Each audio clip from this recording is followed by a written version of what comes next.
Student, north Bengal ইউনিভার্সিটির আন্ডারে যে সকল ছাত্রছাত্রীরা ফোর্থ সেমিস্টারে পড়ছো, পাস করছে, যাদের ডিএসসি বাংলা আছে, আজকের বিষয়টি তাদের জন্য। আর বাংলা সিলেবাসটা দিচ্ছি। তার আগে প্রত্যেককে বলবো, যারা চ্যানেলটিকে সাবস্ক্রাইব করোনি, চ্যানেলটিকে সাবস্ক্রাইব করো। যারা অনলাইনে পড়তে চাও তারা অবশ্যই অনলাইনে পড়তে পারো সামান্য ফির বিনিময়ে, এবং বিভিন্ন বন্ধু বান্ধবদের মধ্যে শেয়ার করো, কমেন্ট করো তোমাদের কী কী চাই সিলেবাস বা কী বিষয় নিয়ে টপিক ধরে। এবার খুব ভালো করে, আগের বার প্রচণ্ড পরিমাণে তোমাদের কমেন্ট করেছে, তোমরাই কমেন্ট করেছো। এই বছরও চাচ্ছি যে আরও ভালো করে পড়াশোনা হোক, এবং তোমরা অনলাইনে আমাদের কাছে পড়তে থাকো, অফলাইনেই পড়তে থাকো। যে সমস্ত ভাই বোনরা অনেক দূরে থাকে, বিবাহ সূত্রে, কর্মসূত্রে, যাতায়াত সূত্রে, যেটাই হোক না কেন, যারা আসতে পারে না, তাদের জন্য কিন্তু আমরা অনলাইন মোড চালু করেছি। এক্ষেত্রে অবশ্যই ছাত্র কোন কলেজ এবং তার আধার কার্ডের ছবি আমাদের নির্দিষ্ট হোয়াটসঅ্যাপ নাম্বারে তোমাদের দিতে হবে, এবং তোমরা পড়তে পারবে। ফালাকাটা এবং জটেশ্বর, ফালাকাটা ব্লকের মধ্যে যদি ছাত্র থাকে, তাহলে সেক্ষেত্রে কিন্তু আমরা অনলাইন মোড করব না। তবে ব্যতিক্রম রয়েছে, যে সমস্ত ভাই বোনরা কর্মসূত্রে বা বৈবাহিক সূত্রে বাইরে থাকে, তাদের ক্ষেত্রে তারা অনলাইন কিন্তু করতে পারবে। ঠিক আছে, জেনারেল ছাত্ররা কিন্তু করতে পারবে না, এই বিষয়টা মাথায় রাখো। তো যাই হোক, তোমাদের সিলেবাস, ডিএসসি বাংলা সিলেবাস বলছি। সিলেবাসটা বেশ বড়। ডিএসসি বাংলায় কী কী রয়েছে?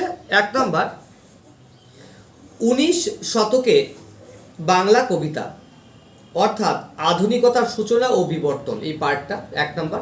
2 নম্বর পার্ট হচ্ছে রবীন্দ্র কাব্য বা কবিতা। এই রবীন্দ্র কবিতার মধ্যে কি কি কবিতা রয়েছে সেগুলো আগে শুনে নিই। অনেকগুলো, সিলেবাস কিন্তু বেশ বড়, এটা মাথায় রাখতে হবে। 1 নম্বর সিন্ধু তরঙ্গ, 2 নম্বর মানে রবীন্দ্র কবিতার মধ্যে বলছি, 2 নম্বর সুরদাসের প্রার্থনা, 3 নম্বর যেতে নাহি দেব, 4 নম্বর নিরুদ্দেশের যাত্রা, 5 নম্বর উর্বশী, 6 নম্বর জীবন দেবতা, 7 নম্বর সবুজের অভিযান, 8 নম্বর লীলা সঙ্গিনী, 9 নম্বর সাধারণ মেয়ে, 10 নম্বর ওরা কাজ করে। এটা রয়েছে, তাহলে 2টা পার্ট হলো। লাস্ট পার্ট আছে, আরেকটা হলো আধুনিক কবিতা। এই আধুনিক কবিতার মধ্যে আবার আসিব ফিরে, জীবনানন্দ দাশের রচিত, ফ্যান কবিতা প্রেমেন্দ্র মিত্রের রচিত, কঙ্কাবতী বুদ্ধদেব বসুর রচিত, শাশ্বতী সুধীন্দ্রনাথ দত্তের দ্বারা রচিত, যত দূরে যাই সুভাষ মুখোপাধ্যায়ের দ্বারা রচিত, এবং তোমাকে পাওয়ার জন্য হে স্বাধীনতা শামসুর রহমানের রচিত। এই পার্টটা রয়েছে। তাহলে অতএব বুঝতেই পারছো, তোমাদের নাম্বারের প্যাটার্নটা কিন্তু একই রয়েছে। 3-এর পরীক্ষার সময় 6টা আসবে, লিখতে হবে 4টা, 6-এর আসবে 6টা, লিখতে হবে 4টা, 12-র আসবে 2টা, 12-র আসবে 4টা, লিখতে হবে 2টা। তো আমরা কিন্তু এবার কিন্তু চাচ্ছি লাস্ট মিনিট সাজেশন দেওয়ার আগে ছাত্ররা, তোমরা যারা দূর থেকে রয়েছো, তারা প্রথম থেকেই প্রিপারেশনটা নাও। তাই আমরা প্রথমেই তোমাদের সাজেশন আমরা দিয়ে দেবো। পরীক্ষা 6 মাস, পরীক্ষা হলো, রেজাল্টও হয়নি, পরবর্তীকালে পরীক্ষা 6 মাস দেরি আছে, তার আগে কিন্তু আমরা অ্যাডভান্স সাজেশন দেব। আমাদের সাজেশন কতটা কমন পড়ে তোমরা নিশ্চয়ই বুঝতে পারছো। অতএব প্রত্যেককে বলছি, তোমরা দেরি না করে অনলাইনে কিন্তু ক্লাসটা নাও। এর পাশাপাশি যেহেতু তোমাদের ডিএসসি বাংলা সিলেবাসটা বললাম, এর পাশাপাশি তোমাদের এসইসি বাংলা, শেখ বাংলার তোমাদের কিন্তু আমি সিলেবাসটা বলছি। ঠিক আছে, খুব ভালো করে পড়ো। এটাও খুব তাড়াতাড়ি আমরা লাস্ট মিনিট সাজেশন আনছি। আমরা তোমাদের মধ্যে রয়েছে ছোট গল্প রচনা করো।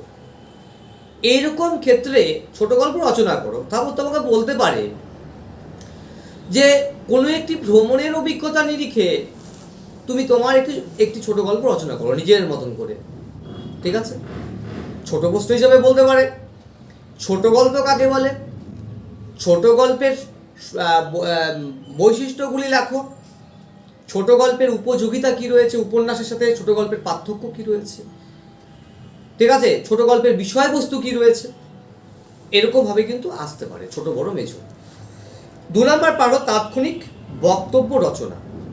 এই তাৎক্ষণিক বক্তৃতার বলতে ধরো কলেজে রবীন্দ্র জন্মজয়ন্তী উৎসব রয়েছে, সেখানে তোমাকে একটা তাৎক্ষণিক বক্তৃতা প্রস্তুত করতে হতে পারে, বলতে পারে।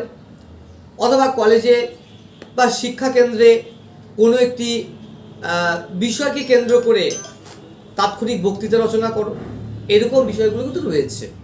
এছাড়া ছোটো প্রশ্ন হিসেবে তাৎক্ষণিক বক্তৃতা কী, তাৎক্ষণিক বক্তৃতার কেমন করে আমরা করব, কেমন করা হওয়া উচিত, নিয়ম বা রুলসগুলো কী কী, এই বিষয়গুলো কিন্তু রয়েছে।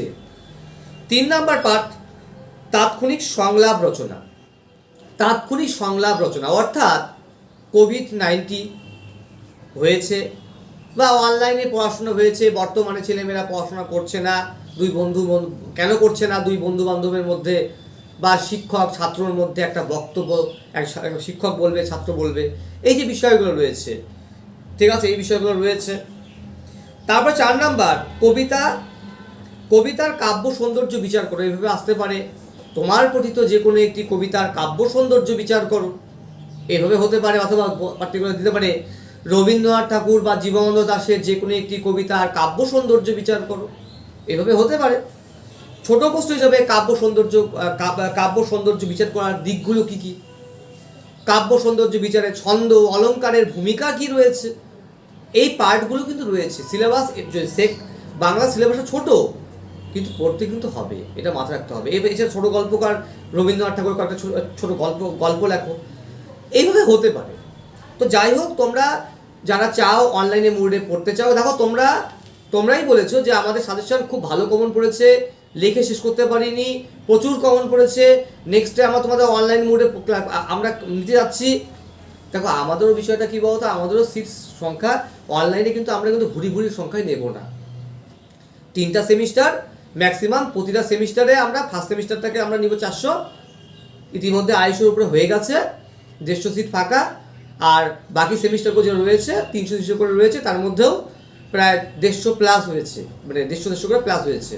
অতএব দেরি করো না, কেননা আমাদের ব্যাপার আছে প্রথম থেকে যারা অনলাইন করবে, তারা যেহেতু প্রথম থেকে ক্লাসটা করলে কি হয়, তাহলে পরবর্তীকালে আর নোট দেওয়ার ঝামেলা থাকে না। বা তোমাকে যখন পরীক্ষার আগে প্রচুর পরিমাণে নোট দেবো, তখন তুমি বলবে এতগুলো নোট কেন, এই যে বিষয়গুলো রয়েছে। তো প্রথম থেকে পড়লে জিনিসগুলো ভালো হবে। আমরা যদিও খুব একটা বেশি প্রশ্ন তোমার দেই না, তারপরেও তোমাদের বলছি যে তোমরা কিন্তু অবশ্যই কিন্তু প্রথম থেকে পড়ো, তাহলে তোমাদের সুবিধা হবে, ঠিক আছে। দেখো পয়সা করি তো তোমরা অনেক খরচা করো, ঠিক আছে, এই বিভিন্নভাবে খরচা করো, ঠিক আছে।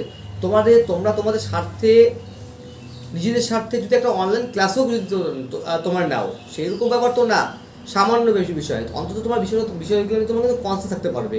এবং আমরা কি সাজেশন দিচ্ছি না দিচ্ছি, প্রত্যেকটা বিষয় তোমরা ভালো করে তোমরা জানতে পারবে, বুঝতে পারবে। এবং 1 বছর যাবত যেগুলো দিচ্ছি, গত যে পরীক্ষাগুলো হয়ে গেল, যেভাবে সাজেশন দিয়েছি খুব ভালো হয়েছে, তোমরা ভালো ভিউজ দিয়েছো, বন্ধুবান্ধবদের শেয়ার করেছো, খুব ভালো কথা। তোমরা আবার নতুন করে তোমরা ক্লাসগুলো করো। প্রত্যেকে ভালো থাকো, সুস্থ থাকো। ধন্যবাদ।